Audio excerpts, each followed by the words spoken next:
네, 오늘 주시는 하나님의 말씀 보도록 하겠습니다. 사도행전 21장 1절에서 14절까지의 말씀인데 4절에서 14절까지 저와 여러분이 교독하도록 하겠습니다. 제가 4절부터 읽겠습니다. 제자들을 찾아 거기에서 이래를 머물더니 그 제자들이 성령의 감동으로 바울더러 예루살렘에 들어가지 말라 하더라. 이 여러 날을 지낸 후 우리가 떠나갈새 그들이 다 그 처자와 함께 성문 밖까지 전송하거늘 우리가 바닷가에서 무릎을 꿇어 기도하고 서로 작별한 후 우리는 배에 오르고 그들은 집으로 돌아가니라. 두로를 떠나 항해를 다 마치고 돌레마이에 이르러 형제들에게 안부를 묻고 그들과 함께 하루를 있다가 이튿날 떠나 가이사랴에 이르러 7 집사 중 하나인 전도자 빌립의 집에 들어가서 머무느니라. 그에게 딸 넷이 있으니 처녀로 예언하는 자라. 여러 날 머물러 있더니 아가보라 한 선지자가 유대로부터 내려와 우리에게 와서 바울의 띠를 가져다가 자기 수족을 잡아매고 말하기를 성경이 말씀하시되 예루살렘에서 유대인들이 이같이 이 띠 임자를 결박하여 이방인의 손에 넘겨주리라 하거늘 우리가 그 말을 듣고 그곳 사람들과 더불어 바울에게 예루살렘으로 올라가지 말라 권하니 바울이 대답하되 여러분이 어찌하여 울어 내 마음을 상하게 하느냐 나는 주 예수의 이름을 위하여 결박당할 뿐 아니라 예루살렘에서 죽을 것도 각오하였노라 하니 우리 함께 읽겠습니다. 그가 권함을 받지 아니하므로 우리가 주의 뜻대로 이루어지이다 하고 그쳤노라. 아멘. 하나님의 말씀입니다. 우리 사도행전 말씀 계속해서 보겠습니다. 세상으로 보냄받은 성령 공동체 31번째입니다. 예고된 고난에도 예비된 섭리가 있다. 예고된 고난에도 예비된 섭리가 있다라는 제목의 말씀을 나누겠습니다. 오늘 아마 여러분 아시다시피 4월 4일 역사적인 선고가 있었습니다. 대통령 탄핵 선고가 있었죠. 대법관 전원 만장일치로 탄핵 소추안이 인용되어서 대통령이 파면이 되었습니다.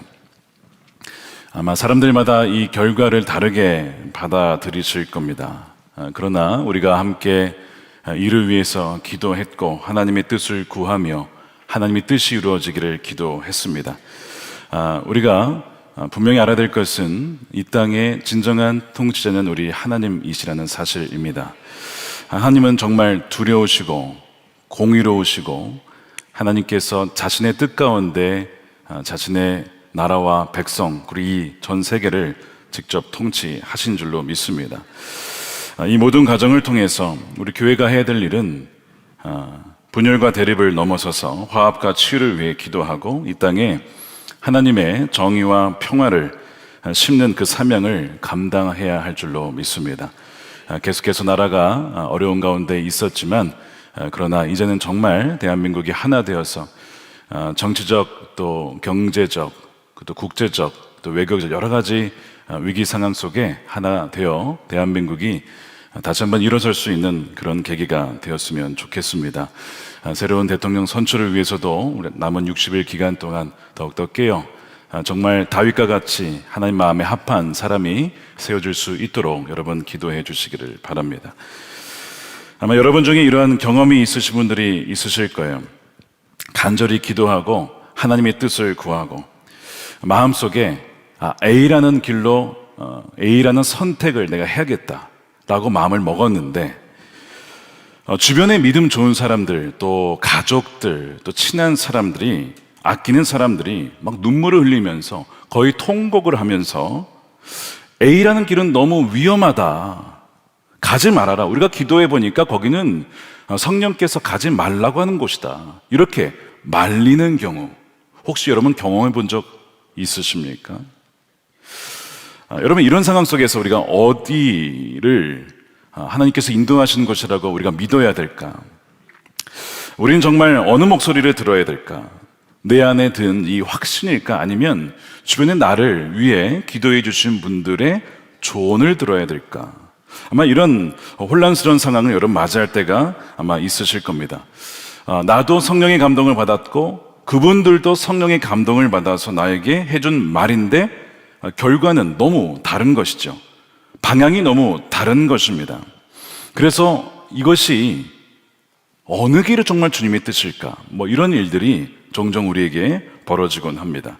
오늘 본문의 사도 바울이 그런 가운데 있었어요. 이제 3차에 걸친 선교 여행을 마무리하면서 그의 방향은 예루살렘을 향하고 있었습니다. 단순한 귀향이 아니라 우리가 지지난주에 살펴본 것처럼 성령에 매여서 예루살렘으로 이제 가는 거예요. 그런 과정 가운데 나에게 그곳에 어떤 환난과 결박이 나를 기다린다고 하더라도 나는 그곳에 가겠다라고 에베소 장로들에게 그렇게 밝히죠. 그의 발걸음이 이미 정해져 있었습니다. 그런데 그가 잠시 머문 항구 도시인 두로에 가니까 제자들이 성령의 감동을 받아서 예루살렘에 들어가지 말라라고 얘기를 하는 거예요. 자, 그것이 4절 말씀입니다. 그 제자들이 성령의 감동으로, 본인 이야기가 아닙니다. 본인 개인 의견이 아니에요. 성령의 감동으로 바울더러 예루살렘에 들어가지 말라 하더라, 그렇게 권하는 겁니다. 자, 사도 바울은 성령에 매여 간다고 했는데 성령의 감동을 받은 제자들은 가지 말라라고 하는 거예요. 자, 뭐가 맞냐는 것이죠. 자, 이것이 첫 번째 사도 바울에게 가지 말라라고 만류한 첫 번째 일이었습니다. 그 이후에 두로를 떠납니다. 돌레마요를 거쳐서 가이사랴에 도착했을 때 상황은 더 극적으로 치닫게 되죠. 거기에 존경받는 7 지사 중 한 명이었던 이 빌립과 그의 예언하는 4명의 딸들이 있었습니다. 복음을 위해 헌신한 귀한 가정이죠. 거기에 이제 머물게 되는데 며칠 후에 유대로부터 아가보라고 하는 선지자가 내려옵니다. 이 아가보 선지자는 흉년을 예언했던 사람인데 진짜로 흉년이 왔습니다. 그 정도로 아주 그의 예언은 정확하다라고 알려진 그런 선지자예요. 근데 이 아가보 선지자가 다짜고짜 이 바울의 허리띠를 가져다가 자신의 손과 발을 막 묶습니다. 이상하죠? 바울의 허리띠를 가져다가 생각해 보세요. 여러분 허리띠를 빼다가 자기 손을 막 묶으면서 그러면서 약간 퍼포먼스를 행하는 거예요. 그러면서 이렇게 얘기를 합니다. 그 11절이에요. 바울의 띠를 가져다가 자기 수족을 잡아매고 말하기를 성령이 말씀하시되, 성령이 역시 말씀하시는데 예루살렘에서 유대인들이 이같이 이 띠 임자를 결박하여 이방인의 성에 넘겨주리라 하거늘, 이렇게 넘겨준다는 거예요. 아가보 선지자가 말한 거는 거의 대부분 맞았거든요. 그러니까 지금 이 제자들이 얘기하는 거나 아가보 선지자가 말하는 거나 다 같은 얘기를 하고 있어요. 가면 잡힌다.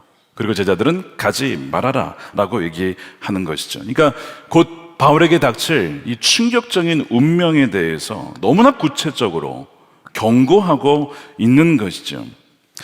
그러니까 이제 바울과 함께 여행하던 누가와 동료들이나 이 가이사랴의 성도들 모두가 그 예언에 무게가 있잖아요. 이 아가보 선지자까지 그런 얘기를 하니까 무너져 내립니다. 그러면서 이제 절박하게 사도 바울에게 가지 말라라고 얘기를 하죠. 자, 12절이에요. 우리가 그 말을 듣고, 이 아가보 선지자 얘기를 듣고 그곳 사람들과 더불어 바울에게 예루살렘을 올라가지 말라 권하니, 이 권했다는 표현이 말이 권했다는 거지 가지 말라고 그냥 붙잡은 겁니다. 바울 선생님, 제발 저희 말을 좀 들으세요. 왜 사지로 걸어 들어가려고 하십니까? 이것은 하나님의 뜻이 아닐 겁니다. 성령께서 이렇게 보여주시는데 왜 고집을 부려서 예루살렘을 가려 하십니까? 라고 얘기하는 거예요. 그러니까 도무지 이해가 안 되는 거예요. 고난이 있을 것이다, 잡힐 것이다 라고 분명히 보여주시는데 왜 거기 들어가냐 이거죠. 하나님께서 그렇게 인도하시겠냐 라고 사도 바울을 권면하며 예루살렘에 가지 말라라고 붙잡고 있는 거예요. 자, 그러니까 사도 바울은 성령이 매여 간다고 했는데, 그런 확신이 분명히 있는데 거의 모든 사람들은 그게 아니라고 하면 그러면 어떻게 반응해야 돼요? 아닌가 보다 이렇게 반응해야 하지 않겠습니까? 그런데 그래도 내 마음에 말씀을 통해서 성령을 통해 주신 그 A라고 하는 그 방향이 맞는 것 같은데 충돌이 일어날 때 이게 왜 이런 일이 벌어지냐 이거죠. 자, 우리가 이런 상황 가운데 있을 때에 이 분별하기가 굉장히 쉽지가 않습니다. 이게 정말 주님이 어디로 우리를 인도하시는지 분별하기가 쉽지가 않아요. 이 분별함에 있어서 몇 가지 장애물이 되는 이유들이 몇 가지가 있습니다. 몇 가지가 있는데 첫 번째 뭐냐면 우리는 경고를 금지로 쉽게 오해하기 때문에 그렇습니다. 금지와 경고는 여러분 비슷해 보여도 여러분 다릅니다. 금지와 경고는 비슷해 보여도 다르다는 거예요. 아가보가 예언하기를 예루살렘에 가면 결박당할 것이다 라고 하는 미래에 대한 경고가 있었어요.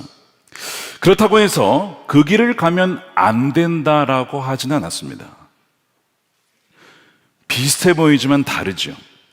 경고는 있었지만 가지 말라고 한 것은 아니었어요. 가면 잡힌다라는 의미가 가지 말라라는 의미는 아닌 거예요. 그러니까 아가보도 가지 말라고는 얘기를 하진 않습니다.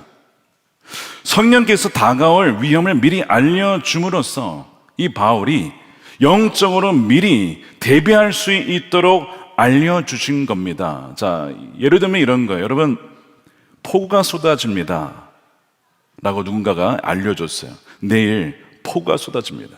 자, 그러면 여러분 밖에 나가지 말라는 뜻인가요? 뭐 그렇게 해석할 수도 있어요. 근데 두 번째, 폭우가 쏟아지니 준비를 하고 나가셔야 됩니다. 우산을 가지고 나가셔야 됩니다. 이렇게 해석할 수도 있는 거죠. 그러니까 성령께서 인도하신 것은 금지가 아니라 경고를 통해 대비를 하라라고 말씀해 주신 거예요. 근데 우리는 어떤 성향이 있냐면 위험이 있으면 그것을 금지라고 곧장 쉽게 해석을 하는 경향이 있습니다. 그래서 고난은 하나님의 뜻이 아니다라고 해석을 하려는 너무나 단순한 등식으로 우리는 적용해 버린다는 거예요. 그래서 이렇게 어렵고 반대가 많고 어려움이 많으니 하나님의 뜻이 아닌가 보다라고 하면서 그 길을 가지 않으려고 하는, 그래서 정작 하나님의 인도함을 받지 못하는 그런 일이 있을 수 있는 거죠. 그게 첫 번째 장애물이고요. 두 번째는 우리 지극히 인간적인 사랑과 어떤 염려 때문에 분별을 하지 못할 때가 있습니다. 여러분, 이 사도 바울의 주위에 있던 사람들이 사도 바울이 미워서가 아니라 너무나 사랑했기 때문에 그 사도 바울을 위해서 조언을 해준 거예요. 진심으로 사랑했기 때문에 조언을 해준 건데, 여러분 기억하셔야 됩니다. 우리를 사랑하는 누군가의 조언이 실제로 우리에게 주신 하나의 음성이 될 수도 있지만 정반대가 될 수도 있다는 것을 여러분 아셔야 됩니다. 하나님이 더 크고 원대한 계획을 가로막는 일이 될 수도 있어요. 성경에서 예를 찾아본다면 여러분 잘 아시는 대로 바로 이겁니다. 예수님께서 십자가를 지신다고 했을 때에 예수님을 사랑한 베드로가 뭐라고 얘기를 합니까? 주여 그리 마옵소서, 이 일이 결코 죽게 미치지 아니하리이다 라고 하면서 십자가를 지지 말라는 겁니다. 가지 말라는 겁니다. 죽으시면 안 된다는 거죠. 그때 예수님께서 하신 말씀이 사탄아 내게서 물러가라. 너는 나를 넘어지게 하는 자로다. 넘어지게 한다는 거예요. 내가 하나님의 일을 생각하지 않고 도리어 사람의 일을 생각하는도다 라고 하면서 책망을 하십니다. 그러면서 아마 사단아 물러가라 베드로에게. 베드로가 굉장히 아마 시험 들었을지도 몰라요. 그런데 사실이었습니다. 십자가를 지지 말라고 하는 것은 결국에는 우리를 향한 구원의 그 길을 예비하지 못하도록 막는 것이기에 이거는 사탄의 교묘한 어떤 계략이었던 것이죠. 그러니까 이 사람 일, 인간적인 안위와 평안을 우선시하는 생각이 하나님의 일, 십자가의 길을 가로막을 수 있었다는 것이죠. 마찬가지입니다. 이 바울을 향한 이 사랑이 정말 진정 사랑에서 한 말인데 결과적으로는 성령의 인도함을 가로막는 일이 될 수 있었고, 또한 로마에까지 복음이 전파되는 일을 막을 수 있는 일이 될 수도 있었다는 거예요. 그러니까 인간적인 사랑, 그 안에 하나님의 인도하심을 분별하지 못하는 그런 일이 발생할 수 있다는 것. 세 번째 장애물은 무엇이냐면 우리 안에 있는 자기 중심성입니다. 안락함을 추구하려는 자기 중심성이 분별을 흐리게 만듭니다. 여러분 대부분 저를 포함해서 여러분 고난이 좋으십니까? 평안이 좋으십니까? 이거 뭐 물어볼 것도 없어요. 고난이 좋으신 분 아무도 없잖아요, 오빠. 나는 평안이 너무 좋다.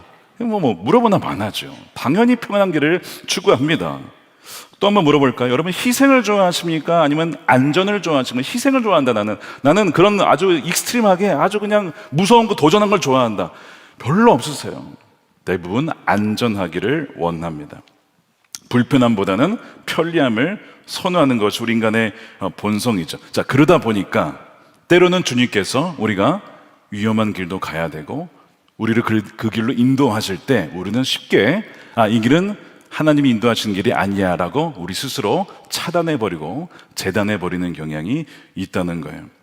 그래서 어떤 일이 어렵고 힘들고 희생을 요구하는 것처럼 보이면 이건 하나님 뜻이 아니야, 우리를 그렇게 힘들게 만드실 리가 없어 라고 결론을 내리고 싶어 하는 것이죠. 그래서 내 어떤 계획과 욕심과 어떤 뜻에 부합해야만 하나님의 뜻이야 라고 합리화하는 경향이 우리 안에 있어요. 1차 대각성 운동 때 조나단 에드워즈라는 목사님이 그때 이제 이런 일들을 보았습니다. 사람들이 하나님의 음성을 들었다는 거예요. 그러면서 어떤 얘기를 하냐면 사람들이 하나님이 나에게 이런 얘기를 했대요. 두려워 말아라. 너희 아버지께서 너에게 나라를 주시기를 기뻐하시니라. 그러니까 이 나라를 물론 하나님 나라로 해석할 수 있지만 어떤 그 당시에 이제 18세기 미국이니까 이제 미국이 한참 발전하고 그럴 때 아닙니까? 그러니까 약간 그런 쪽으로 좀 세상적인 어떤 형통으로 좀 해석을 했나 봐요, 사람들이. 너무 좋다고, 너무 은혜 받았다고, 너무 기뻐하더랍니다. 그럴 수 있죠. 하나님께서 그런 말씀을 주실 수 있습니다. 근데 조나단 에드워즈가 딱 보니까 이게 아닌 거예요. 왜 아니라고 분별을 했느냐? 그가 이렇게 썼습니다. 사람들이 그 약속에 굉장히 감동을 받은 이유는 말씀과 관련된 이익에 관심을 두었기 때문이며 이는 모두 자아사랑에서 비롯된 것이다. 그들은 이 약속에서 자신이 얻을 이익을 생각했고 그로 인해 감동을 받은 것이지 진정 하나님으로부터 온 것이 아닐 수 있다라고 이제 그가 분별을 합니다. 여러분, 우리가 어떤 말씀을 딱 들었을 때에 하나님께서 우리에게 좋은 말씀, 은혜로운 말씀을 주시죠. 근데 때로는 여러분, 마귀도 천사처럼 가장을 해서 우리의 어떤 그 욕심과 욕망을 잘 자극해서 속일 수 있다는 거예요. 그러니까 그것을 곧장 우리는 분별하지 않고 사단의 이용임에도 불구하고 덥석 그것이 하나님의 뜻인 양 그렇게 믿고 나갈 때에 사기를 당하기도 하고 속기도 하고 분명히 기도를 했는데 나중에 결과적으로 속은 거야. 이런 일들이 벌어지곤 합니다. 그러니까 뭔가 좋다라고 느낄 때에는 더더욱 분별을 해야죠. 이것이 정말 하나님의 인도하심이냐 아니냐. 그러니까 우리가 워낙 편하고 또 잘 되고 또한 희생 없이 뭔가 어떤 잘 풀어지는 쪽으로 우리가 좋아하기 때문에 이런 어떤 분별을 놓칠 수가 있다는 겁니다. 또 하나 있다면 분명한 음성을 듣지 못할 때 찾아오는 두려움과 불확실성이 우리의 결단을 마비시킵니다. 그러니까 미래가 불안하니까 가장 안전해 보이는 길, 현상 유지를 선택하는 경향이 있어요. 그러다 보니까 정작 때로는 주님께서 그 편안한 자리에서 나와서 보트에서 나와서 무리를 걸으라, 광야로 지나가라, 우리를 인도하실 때 인도함을 받지 못하는 것이죠. 자, 성령의 인도하심을 분별하는 이 과정들을 보면 여러분 단순하진 않아요. 지금 말씀드린 우리의 잘못된 해석 때문에, 인간적인 감정의 개입 때문에, 우리의 이기적인 동기 때문에, 미래에 대한 두려움과 불확실성 때문에 성령의 인도하심을 우리가 제대로 받지 못하고 분명히 주님은 말씀하셨지만 그것을 성령의 인도하심이 아닐 거야 라고 그렇게 차단해버리는 일들이 있다는 것입니다. 그런데 이런 가운데 우리가 이제 오늘 사도 바울의 얘기를 우리가 보고 있지만 보네프라는 어떤 목사님이 계십니다. 그분이 인도함을 받았던 것을 보면 비슷한 면을 좀 발견해요. 사도 바울의 인도함과. 뭐냐면 이분이 1939년에 여름에 독일 나치를 피해서 미국으로 갑니다. 그러니까 사람들이 무슨 얘기를 했냐면 독일 나치에서 죽을 뻔했는데 하나님이 너를 살려줘서 미국으로 보내주신 거야. 다 이제 그렇게 얘기를 하는 거예요. 실제로 이제 친구들의 간곡한 도움과 기도로 잠시나마 안 지난 피난처에 이제 미국으로 오게 된 거예요. 그래서 유니온 신학교에 머물 기회를 얻었습니다. 히틀러의 탄압도 피했고 유니온 신학교에 와서 학생들을 가르칠 수도 있으니 또 세계적인 석학들과 교류하며 연구에 몰두할 수 있으니 너무나 좋은 기회였던 것이죠. 그래서 당연히 독일로 돌아갈 필요가 없다, 미국에 남아야 된다라고 그렇게 생각을 하고 친구들 다 그렇게 권면합니다. 돌아갈 필요 없다는 거예요. 그래서 히틀러가 살아가기 전까지는 미국에 머물러 있으라고 그렇게 간절히 권합니다. 그래서 보네프가 처음에는 이것이 하나님의 인도하심이다 이렇게 생각을 해요. 근데 계속 이제 기도하면서 묵상을 하면서 그가 이제 로중이라고 하는 이제 독일의 어떤 그 경건주의 전통에 있는 묵상집이 있어요. 그 말씀 몇 구절 써 있고 매일 그런 말씀을 이제 묵상을 하던 중에 이게 아니다라고 생각을 하게 됩니다. 독일로 돌아가야 된다. 이런 마음을 품게 돼요. 자, 그러면서 마음이 이게 편치 않았던 것이죠. 내가 너무나 편안하게 이 미국에서 있는 것이 옳으냐. 조국 지금 독일이 나치에 지금 굴복하고 있고 교회도 나치에 협력하거나 침묵하거나 그러고 있는데 내가 과연 이렇게 있는 것이 하나님께서 원하시는 것일까? 이런 고민 중에 말씀을 통해 기도하는 가운데 그가 돌아가기로 결정을 해요. 그래서 그의 친구였던 라인홀드 니버라는 교수님에게 이렇게 그의 심경을 토로하면서 이야기를 합니다. 저는 지난 며칠 동안 저의 결정이 잘못되었다는 것을 깨닫게 되었습니다. 저는 독일의 그리스도인들과 함께 제 민족의 이 어려운 시기를 겪어야만 합니다. 내가 만약 이 시기를 나의 동족과 함께 하지 않는다면 전쟁이 끝난 뒤에 독일에서 기독교적 삶을 재건한 일에 저는 참여할 권리가 없을 것입니다. 그리스도인들은 이 시기에 끔찍한 양자택일에 놓여 있습니다. 아마도 안전하게 살아남는 것과 조국의 필연적인 멸망 사이의 선택일 것입니다. 나는 나 자신이 후자를 선택해야 한다고 믿습니다. 그 결정이 비록 어렵다 할지라도 말입니다. 그리고 정말 독일로 들어갑니다. 그래서 고통받는 조국과 교회를 위하여 함께 그 고난받는 길을 선택해서 들어가죠. 그러니까 그가 정말 마땅히 내가 치러야 될 대가가 있다는 것을 알고 값싼 은혜가 아니라 비싼 이 순종의 대가, 희생의 대가를 치르고 그 삶을 살아내려고 그가 독일로 돌아가게 된 거예요. 이 사도 바울과 보네포의 이 두 명을 가만 보게 되면 명백한 위험과 거센 만류에도 불구하고 흔들리지 않고 어떻게 자신이 가야 될 길을 갈 수가 있었을까? 그 실마리가 있는데 세 가지가 있어요. 하나는 초점이고, 두 번째는 해석이고, 세 번째는 주님과의 관계입니다. 첫 번째, 초점입니다. 이들의 초점은 무엇이냐면 한결같이 나의 인생에 초점을 맞추지 않았어요. 나의 성공에 초점을 맞추지 않습니다. 인간적인 평판에 초점을 맞추지 않습니다. 하나님께로부터 받은 사명을 완수하는 것이 무엇인가, 그것에 초점을 맞추었다는 데 있습니다. 그래서 거기에 맞추었기 때문에 분별하는 데 훨씬 더 수월했다는 것이죠. 사도 바울이 이미 에베소 장로들에게 말하면서 눈물을 서로 이제 흘리며 자신의 사명을 이렇게 얘기를 했죠. 우리가 한번 읽었던 부분인데 우리 함께 다시 읽겠습니다. 시작. 사도행전 2장 24절입니다. 내가 달려갈 길과 주 예수께 받은 사명 곧 하나님의 은혜의 복음을 증언하는 일을 마치려 하면은 나의 생명조차 조금도 귀한 것으로 여기지 아니하노라. 이런 생명은 귀한 것이죠. 근데 그 생명은 유한하고 결국에는 그 생명에 대한 우리의 평가, 주님의 우리의 삶에 대한 평가가 주어질 것입니다.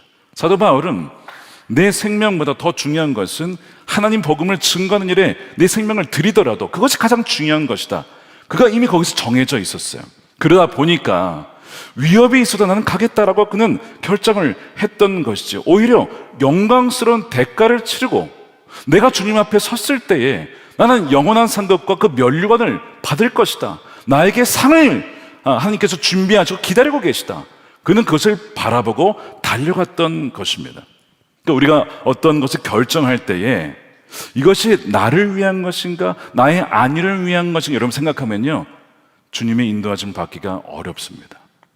우리는 편안하고 쉽고 잘 되는 길, 형통한 길, 세상에서 보기에 인정받는 길, 그런 쪽으로만 이렇게 성향이 가기 때문에 정말 성령께서 인도해 주실 때에 우리가 인도를 받지 못할 수가 있는 거예요. 그러니까 이 초점이 중요하다는 것이죠. 우리 인생의 초점이 어디에 있느냐?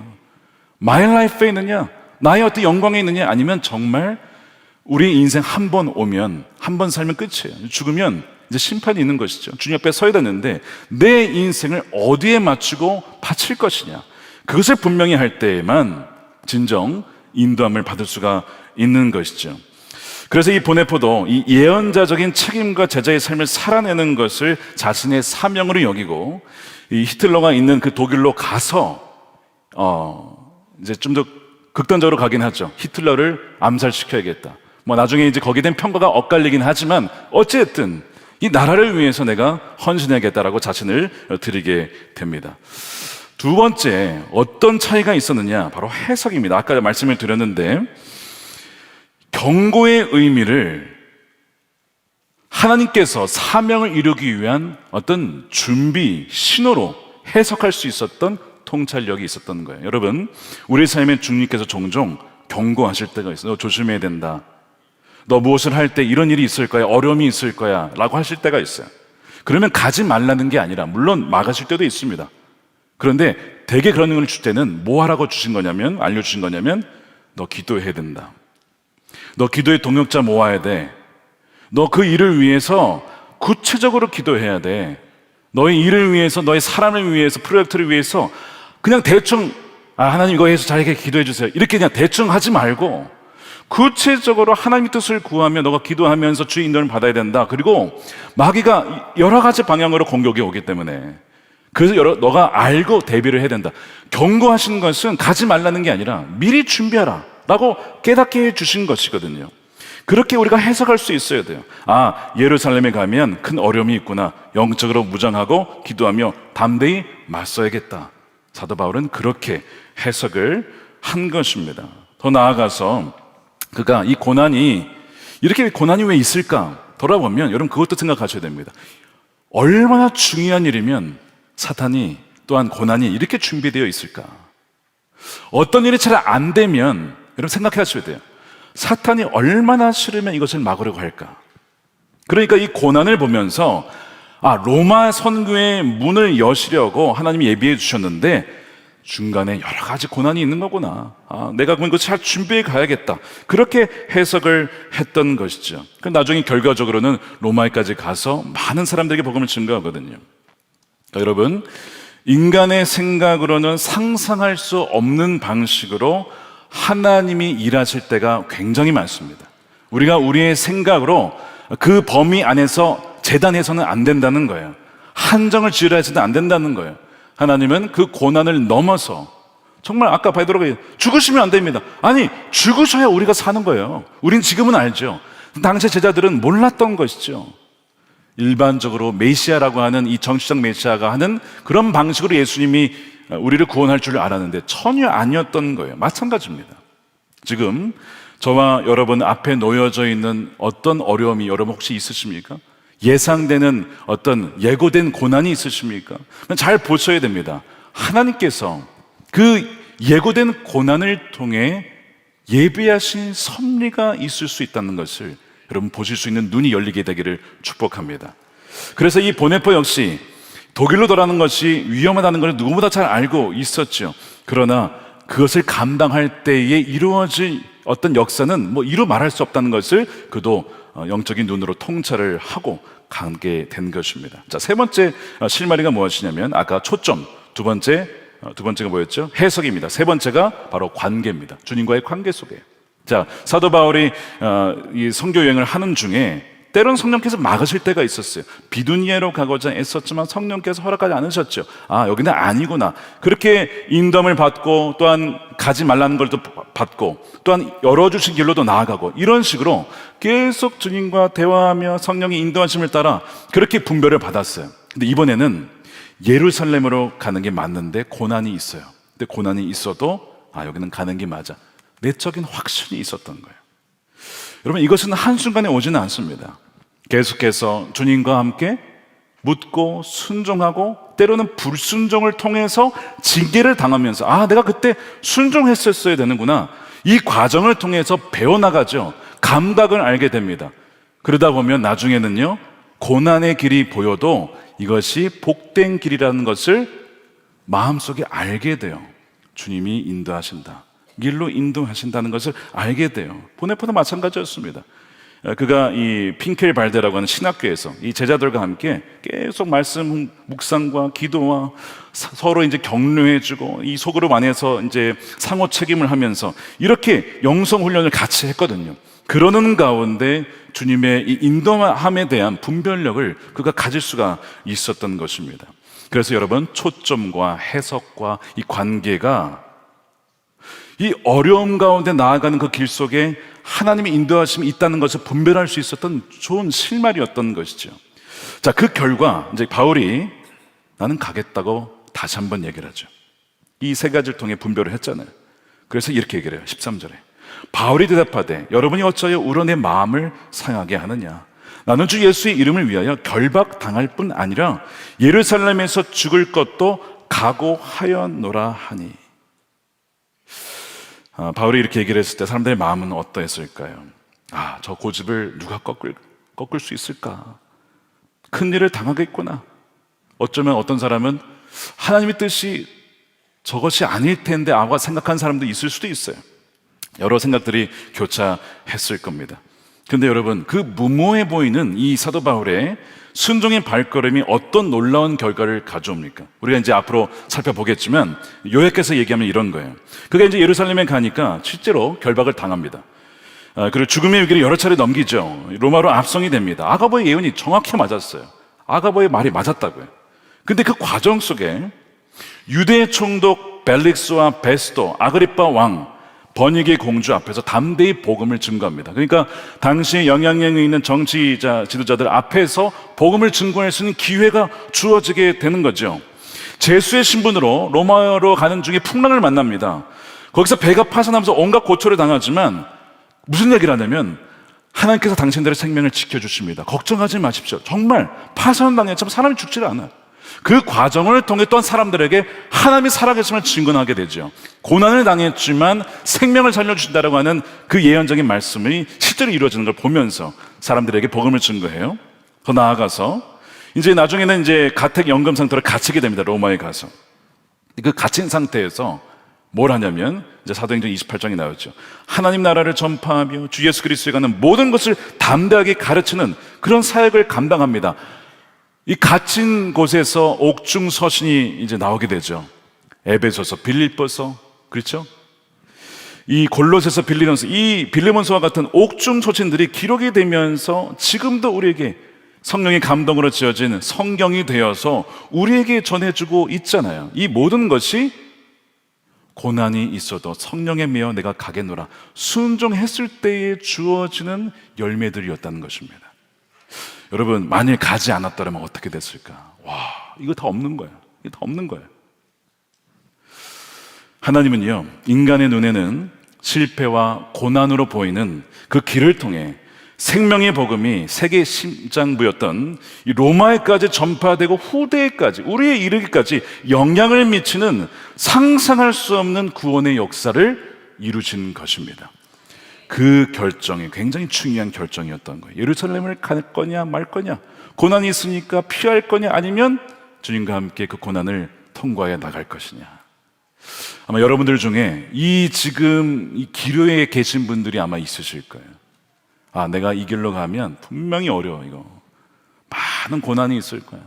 정말 말 그대로 사로잡히고 막 결박당하는 일이 있을 거야 라고 예상이 되는 예고된 고난이 아마 있을 거예요. 근데 여러분, 기도하시는데 이상하게 그 길로 가야 된다라는 마음이 혹시 드신 분이 있으실 겁니다. 여러분, 꼭 기억하십시오. 그 과정을 통하여서 우리의 상상과 생각을 뛰어넘어 역사하시는 놀라운 주님의 구원의 역사가 일어나게 될 줄로 믿습니다. 그래서 여러분, 고난의 길에도 하나님의 뜻이 있냐? 여러분, 있습니다.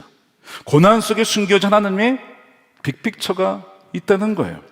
오늘 제목대로 예고된 고난에도 예비된 섭리가 있다는 것을 믿는 여러분 되시기를 축복합니다. 이 보네포가 이제 귀국하고 히틀러 암살 계획에 가담했다가 실패를 하죠. 그리고 이제 감옥에 갇히게 됩니다. 그리고 이제 죽게 돼요. 39에 너무 젊은 나이에 아주 명석한 분이었거든요. 이 천재입니다, 사실. 신학계에서는 천재예요. 젊은 나이에 대단한 글을 많이 썼어요. 신학적인 책을. 너무나 아까운 거죠. 근데 일찍 죽게 된 거예요. 과연 그의 삶이 헛된 것이었을까? 여러분, 그렇지 않습니다. 그의 사후에 이제 전쟁이 끝나고 유럽에서 어떤 일이 벌어졌냐면, 이제 독일 외에 나머지 유럽에서 독일에 이 보네파라는 자가 있었는데 히틀러에 저항하기 위해서 나갔던 사람이 있었다. 깨어있는 양심 있는 사람이 있었다. 그의 삶이 전해지면서 많은 사람들에게 굉장한 감동을 줍니다. 독일이 전체가 다 나쁜 게 아니라 소수였지만 깨어있는 사람이 있었구나, 그런 사람이 있었구나 하는 것을, 저항하는 신앙이 있었구나, 강력한 빛나는 증거가 되었어요. 그래서 나중에 이 독일 사회도 과거를 성찰하면서 새로운 미래로 나아갈 때에 이 보네포의 삶을 귀중한 자산으로 삼고 나아가게 됩니다. 그리고 그가 남긴 지금 이제 우리가 다 읽을 수 있는 책들이에요. 나를 따르라라는 책이나 성도의 공동생활이나 뭐 이런 그의 책들을 보면 정말 주옥 같은 글들이 거기에 담겨 있습니다. 그가 남긴 질문 중에 신앙이란 무엇이냐? 교회는 무엇을 위해 존재하는가? 그리스도인은 이 세상에서 어떻게 살아야 하는가? 근본적인 질문에 그가 답한 글들이거든요. 그러면서 그가 마지막에 형장에 끌려가기 전에 동료 수감자에게 이렇게 얘기를 했다고 해요. 이것이 끝입니다. 그러나 나에게는 생명의 시작입니다. 라고 하면서 부활의 신앙을 그가 고백을 합니다. 근데 단지 이제 부활 신앙만이 아니라 이게 끝난 것처럼 이게 굉장히 배드 엔딩으로 끝나는 것 같지만 그렇지 않다는 것이죠. 하나님께서는 이 좋아 보이지 않은 이 마지막을 통해서 새로운 역사를 이루실 것입니다. 그 얘기를 한 거예요. 실제로 그의 말대로 됐어요. 몇 개월 뒤에 전쟁이 끝나게 됩니다. 끝나게 되고 유럽이 재건하게 되고 결국에는 그의 믿음대로 끼어있는 신앙인을 통하여 유럽 전체에 많은 영향을 미치게 됩니다. 여러분, 성령의 인도하심에 대한 참된 분별과 이 용기 있는 순종은 당장은 좀 이해가 되지 않고 또한 우리의 어떤 상식을 좀 거스르고 고통과 희생을 동반하는 것처럼 보일지라도 우리의 짧은 생각과 또한 계산을 훨씬 뛰어넘는 하나님의 놀라운 역사와 영광을 드러내는 통로가 될 수 있다는 것입니다. 우리 한국 기독교인들이 존경하는 목사님 꼽으라면 주기철 목사님을 꼽습니다. 근데 원래 이제 이 목사님의 본명이 주기철 목사님이 아니고 주기복이었답니다.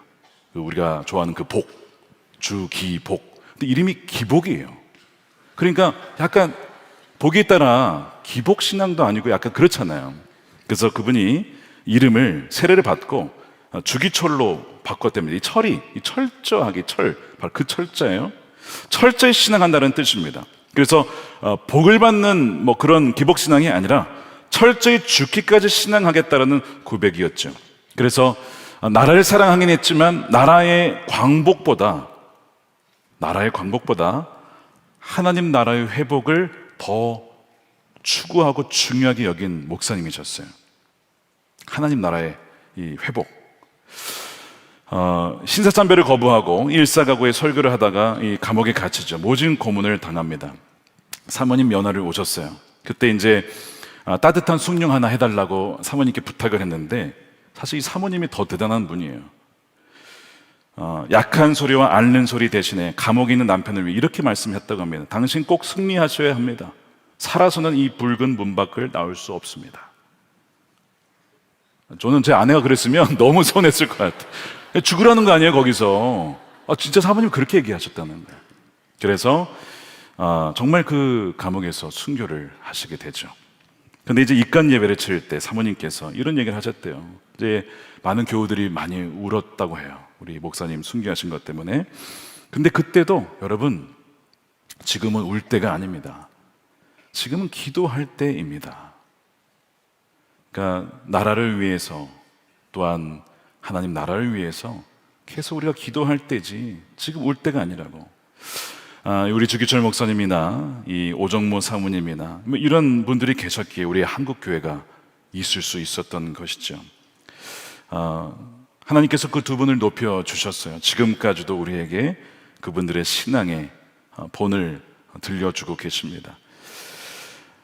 사랑하는 성도 여러분, 우리가 삶을 돌아볼 때 사실 뭐 우리가 보네포나 사도 바울이나 주기철 목사님 뭐 이렇게 막 거창하게 너무나 막 순교회까지 뭐 이렇게까지 우리가 지금 어떤 선택을 해야 되는 일들은 아마 거의 없으실 거예요. 그러나 우리 일상에서 크고 작은 어떤 결정 속에서 어떤 진로를 결정할 때에, 직장을 옮길 때에, 결혼 상대를 선택할 때에, 새로운 사업을 시작하거나 새로운 사역을 시작할 때에, 전진하거나 멈춰야 할 때에, 재정적인 결정을 내릴 때에, 인간관계 속에서 어떤 태도를 취해야 될 때에 무엇이 하나님의 뜻일까? 이거는 늘 우리가 마주하는 질문이죠. 그때마다 이 바울이 경험했던 것과 비슷한 어떤 혼란과 갈등을 겪을 때가 있어요. 내 마음의 소리와 주변 사람들의 조언이 상충될 때에 어떻게 해야 되는가? 우리 다시 한번 정리를 합니다. 첫 번째, 주님과의 관계 속에서 내가 바로 서 있는가를 여러분 점검하십시오.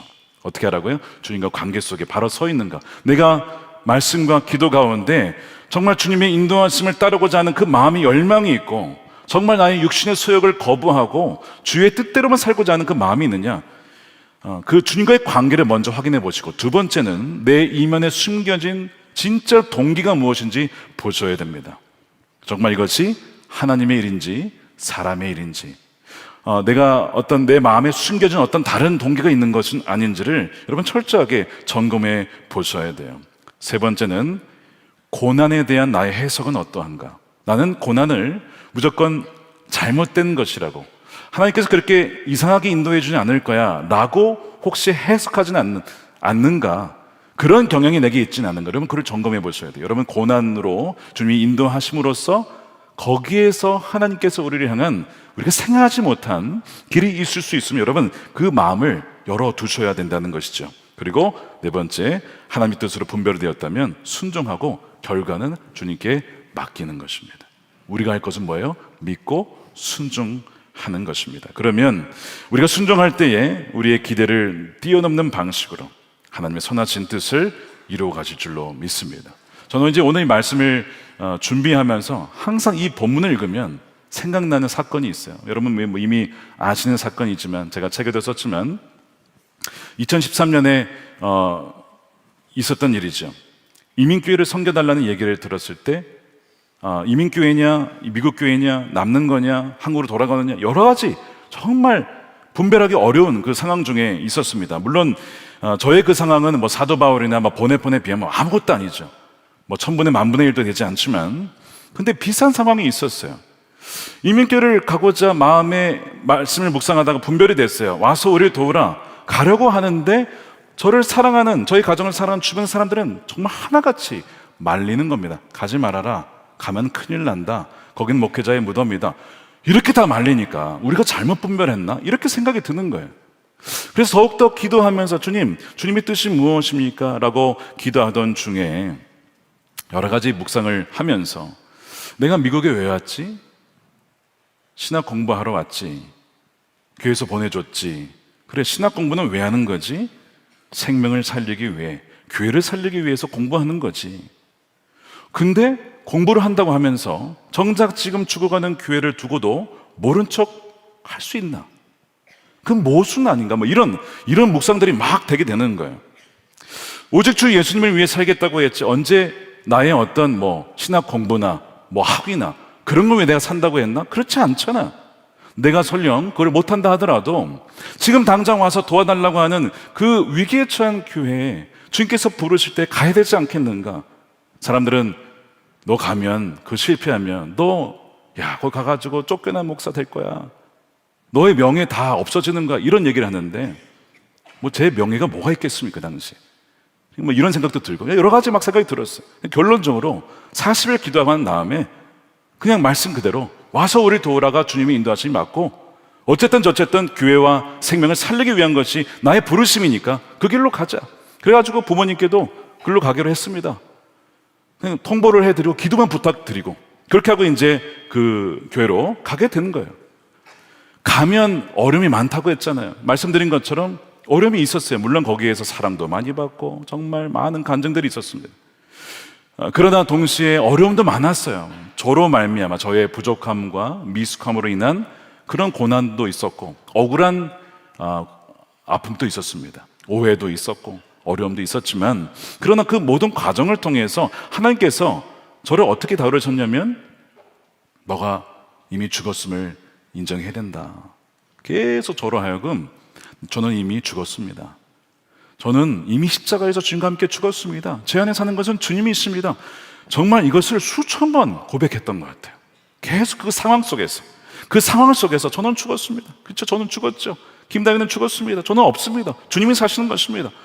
계속 이 과정을 통해서 죽었음을 선포하고 여기고 그렇게 고백할 때에 오히려 제가 정말 죽었음을 선포하니까 교회가 살아나는 거예요. 주님이 역사하기 시작하는 거예요. 그 과정을 보게 되면서 지난 이제 미국을 떠나올 때 8년 과정을 돌아보면, 그 가기 전에는 다 그런 얘기가 있었지만 돌아보면 정말 주님께서 인도하신 길이었구나 하는 것을 알게 됩니다. 저는 이제 돌아보면서 여러분들에게도 이거와 더 어려운 길로 주님께서 또한 인도하실 때가 분명히 있으실 거예요. 예고된 고난. 일로 가면 분명히 이거는 어려운 길이야. 근데 예비된 섭리. 하나님은 선하시니까.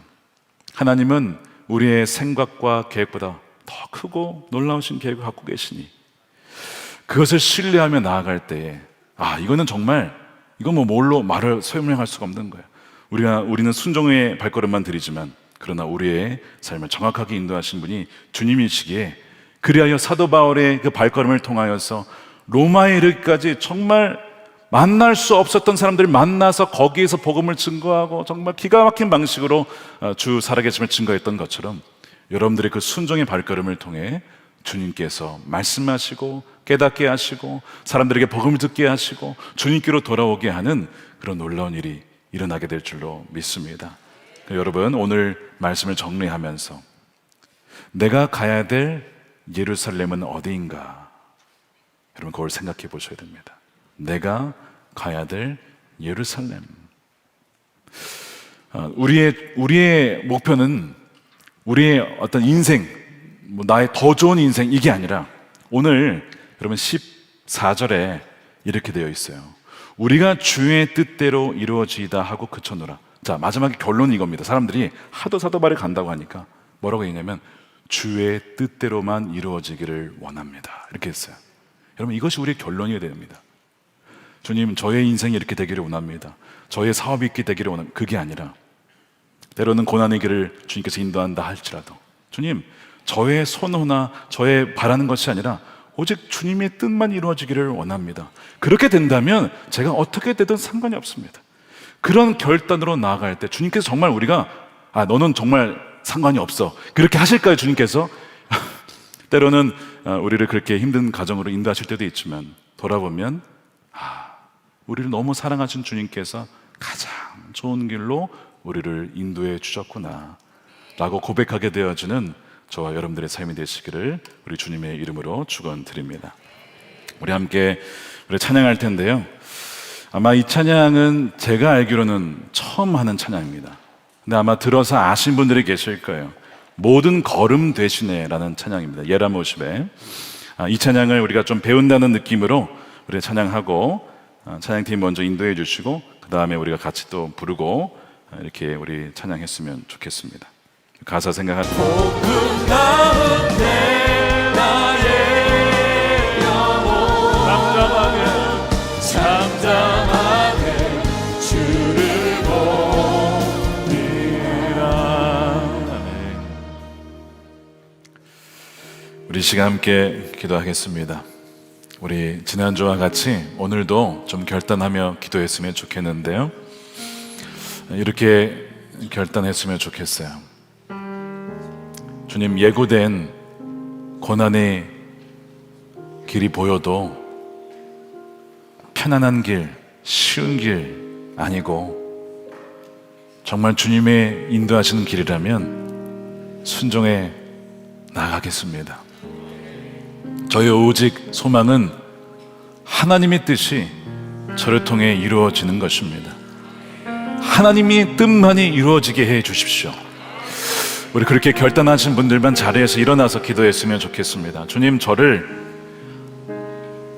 사도 바울과 같이 하나님의 뜻만이 이루어지는데 우리가 얼마나 어리석은지 하나님의 계획을 우리 스스로가 제한하고 하나님 이건 아니잖아요, 하나님 이게 맞잖아요, 그렇게 막을 때가 참 많이 있습니다. 성령에 매여서 정말 하나님의 뜻이 이루어질 수 있다면 주여 저의 생명도 주님 위해 드릴 수 있는 하나님 우리가 되게 해달라고 우리 함께 기도할 때 우리 첫 번째 기도하겠습니다. 예고된 어려움들 앞에서도 부르심의 길을 담대히 걷기를 원합니다. 주님, 바울처럼 우리도 맡겨진 사명의 길을 걸을 때에 예견된 어려움 앞에서 두려워하지 않게 우리를 붙잡아 주옵소서. 성령의 능력으로 강하게 하여 고난을 이길 힘과 인내하는 믿음을 더하여 주옵소서. 어떤 고난도 주님의 사랑과 계획을 막을 수 없음을 믿고 담대히 나아가도록 주여 우리를 인도해 달라고 주여 한번 외치고 기도하도록 하겠습니다.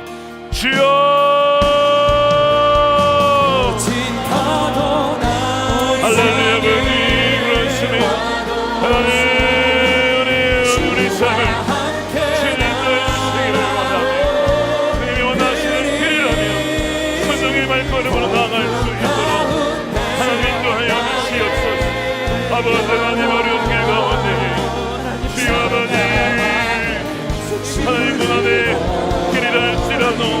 십자가의 길을 쫓아나가는 아버지의 모두가 되게 하여 주옵소서.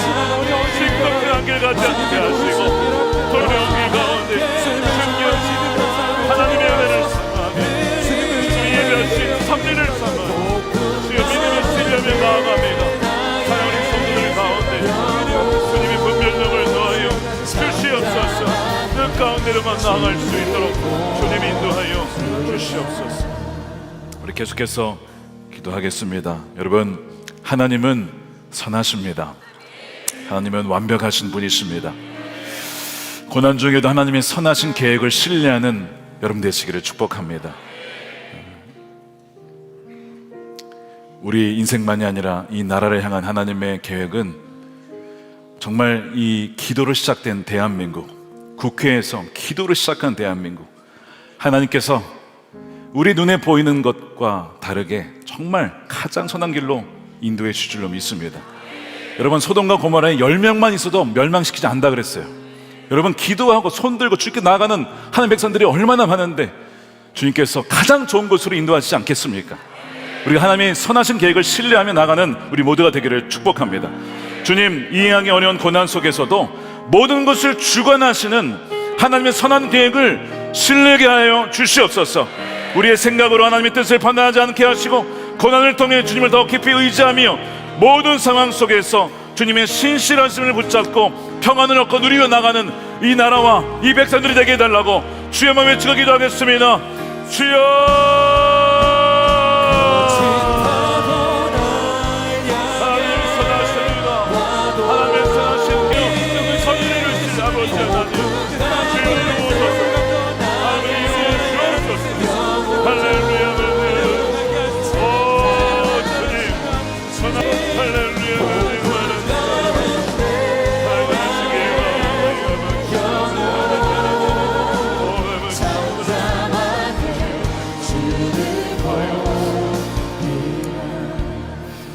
오늘도 여러분 중요한 결정을 앞두고 하나님의 인도하심을 받고자 주의 지혜를 구하며 인도함을 구하는 분들은 가능하시다면 자리에서 기도하셔도 좋고 우리 강단 위에 올라오셔서 우리 인도함을 받으시면 좋겠습니다. 오늘 말씀을 기억하시면서 여러분들이 이제 중요한 선택을 앞두고 계신 분들이 계실 건데 정말 주님, 저의 뜻이 아니라 주님의 선하신 뜻만 이루어질 수 있는 결정을 담대하게 내릴 수 있도록 도와달라고 그렇게 기도해 주셨으면 좋겠습니다.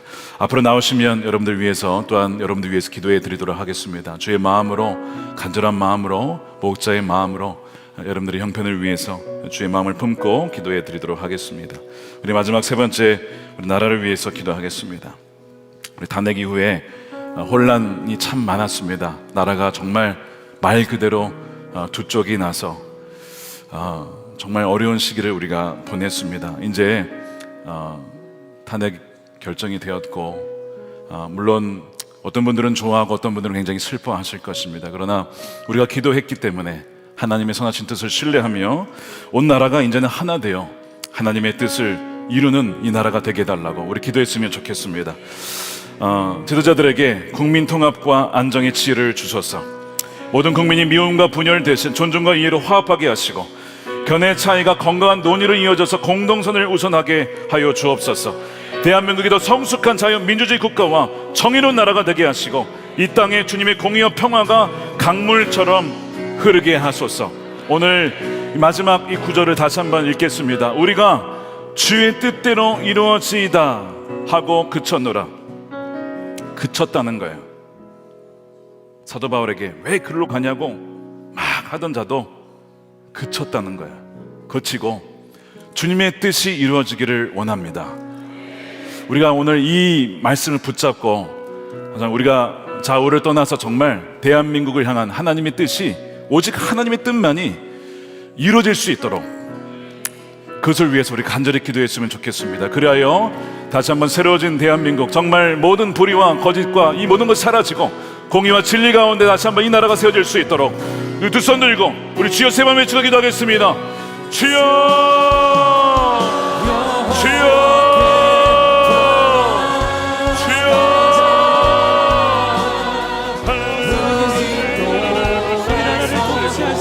하나님